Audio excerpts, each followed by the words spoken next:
జగిత్యాల జిల్లా ధర్మపురి నియోజకవర్గం ధర్మవరం మండల కేంద్రంలోని నూతన కాంగ్రెస్ పార్టీ కార్యాలయాన్ని మంగళవారం రోజున ప్రభుత్వ విప్ ఎమ్మెల్యే అడ్లూరి లక్ష్మణ్ కుమార్ ప్రారంభించారు.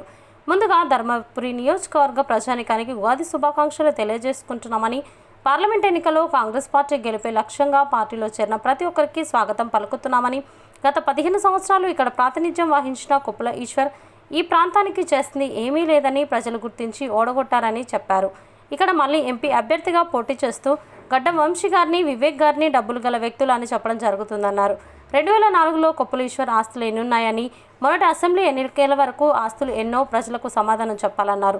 పంటలు ఎండిపోతున్నాయని దొంగ దీక్షలు చేస్తున్న కుప్పల ఈశ్వర్ ఈ సమస్యకు కారణం మీరు కాదా అని, రాష్ట్ర ప్రభుత్వం ఇప్పటి వరకు ఏమి అభివృద్ధి చేస్తుందో, భవిష్యత్తులో ఎలాంటి అభివృద్ధి చేస్తుందో ప్రజల ముందుకు తీసుకువెళ్తామని, పెద్దపల్లి పార్లమెంట్ ఎంపీగా వంశీ గారిని గెలిపించేందుకు ప్రతి ఒక్క కార్యకర్త కలిసికట్టుగా పనిచేయాలని ఈ సందర్భంగా మాట్లాడుతూ, ఉగాది శుభాకాంక్షలు ధర్మపురి ప్రజలకు, ధర్మవరం మండలమైనటువంటి అన్ని వర్గాల ప్రజలకు, కాంగ్రెస్ పార్టీ కార్యకర్తలందరికీ కూడా ఉగాది శుభాకాంక్షలు తెలియజేసుకుంటూ, ఈరోజు కాంగ్రెస్ పార్టీ అభ్యర్థి గడ్డం వంశీ గారి గెలుపు కోసం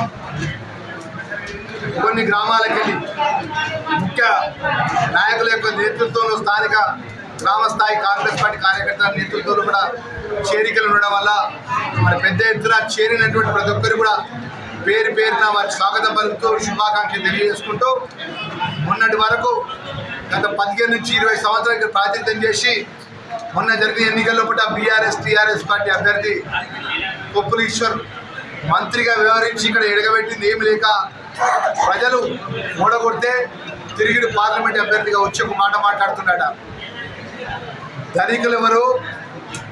డబ్బున్న గడ్డం వంశీ అని, వివేక్ గారి కొడుకు వెంకటస్వామి గారి మనవడని చెప్పి మాట్లాడుతున్నాడు. డబ్బు విషయంలో వస్తే ఒకటే మాట మాట్లాడుతున్నాం సూటిగా ఇవాళ మీడియా ద్వారా.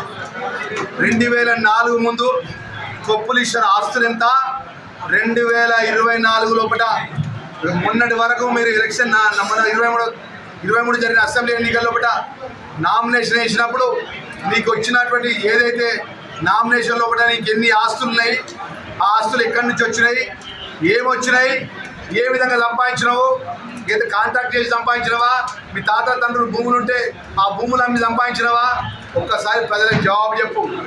మామూలు ఎల్లమెల్లి మీద సామాన్య మన కార్మికుల లోకానికి వచ్చినటువంటి చెప్తున్నటువంటి నువ్వు ఇలా వేల కోట్ల రూపాయలు ఎట్లా సంపాదించినావు అంటున్నావు. ఇలా అత్యంత ధనవంతుని నువ్వు, అత్యంత ధనవంతునిగా ఉండి అసలు నువ్వు ఒక కార్యకర్త కానీ, నీ పార్టీ ఉన్నటువంటి ఏ నాయకుడు కానీ మనస్ఫూర్తిగా మాట్లాడతావా? ఈ ప్రాంతానికి సంబంధించిన ప్రజల సమస్యల పరిష్కారం విషయంలో ఎక్కడన్నా గతంలో పనిచేసిన మీ మాజీ ముఖ్యమంత్రి గారి పోయి మాట్లాడినావా? ఇలా వంశీని ఒక పార్లమెంట్ అభ్యర్థులు పట్టుకొని ఏమంటున్నావు?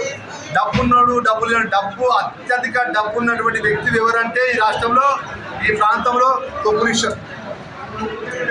నేను ఆధారాలతో చూపెడతా. 2004 ముందు ఆయన ఆస్తులు ఎంత, 2023 తర్వాత ఆయన ఆస్తులు ఎంత, ఏ విధంగా సంపాదించండి ఆస్తులు ఎంత, ఇది ప్రజలకు జవాబు చెప్పాలి. ఇవాళ ఆయన పార్లమెంటు అభ్యర్థిగా టీఆర్ఎస్ చెప్తారు కదా, ఇప్పుడు నిలబడ్డారు కదా. ఆయన టీఆర్ఎస్ పార్లమెంట్ మంత్రిగా ఉన్నప్పుడు రామగుండం నియోజకవర్గానికి ఏం మేలు చేసాడు, మంత్రి నియోజకవర్గానికి ఏం మేలు చేసాడు, అదేవిధంగా పెద్దపల్లి నియోజకవర్గానికి ఏం మేలు చేసాడు.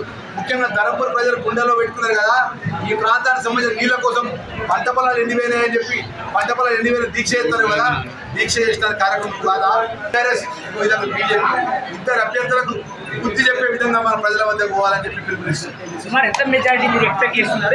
ప్రజలకు ఆశీర్వాదం, ప్రజల యొక్క దయ, టార్గెట్ గురించి కాదు, ప్రజల నిర్ణయానికి కట్టుబడి మేము ఉంటాము. ప్రజలకు మేము చేసిన ఈ యొక్క 4 నెలల లోపల మేము ఇచ్చినటువంటి మాట అమలు చేసిన విషయాన్ని ప్రజల దగ్గరికి పోతాము.